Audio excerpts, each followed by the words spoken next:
दो pan card रखने के आरोप में आजम खान और उनकी बेटी को हाल ही में 7 साल की सजा सुनाई गई। ये मामला लंबे समय से चर्चा में था क्योंकि कानून के अनुसार एक व्यक्ति के नाम पर सिर्फ एक ही पैन नंबर होना चाहिए। पैन यानी परमानेंट अकाउंट नंबर भारत में टैक्सेंस और वित्तीय पहचान का एक महत्वपूर्ण दस्तावेज है। अगर किसी व्यक्ति के पास 2 पैन कार्ड 2 नंबर होते हैं तो इसे कानून का उल्लंघन माना जाता है और इसके लिए सख्त कार्रवाई भी की जा सकती है। कोर्ट ने आजम खान के मामले में पाया कि उनके पास 2 अलग अलग पैन कार्ड नंबर थे।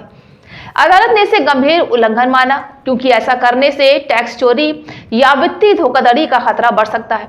इसलिए आजम खान और उनके बेटे को 7 साल की सजा सुना दी।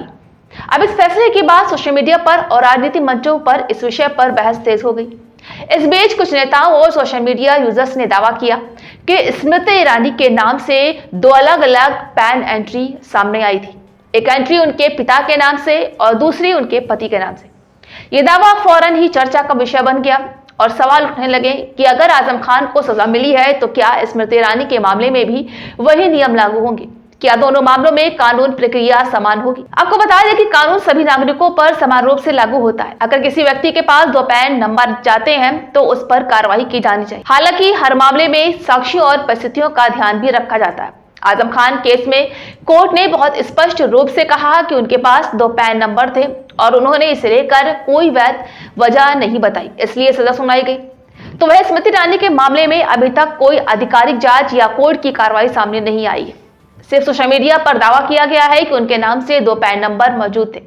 कानून के मुताबिक सत्यापन और जांच के बाद ही कार्रवाई की जाती है, इसलिए ये कहना जल्दबाजी होगा कि उनके मामले में वही सजा लगेगी। इस पूरे विवाद में बड़े सवाल पैदा भी कर दिए हैं। अगर आरोप एक जैसा है तो क्या कार्रवाई भी समान होनी चाहिए? क्या राजनीति और सार्वजनिक व्यक्तित्व के आधार पर कानून में कोई अंतर होता है?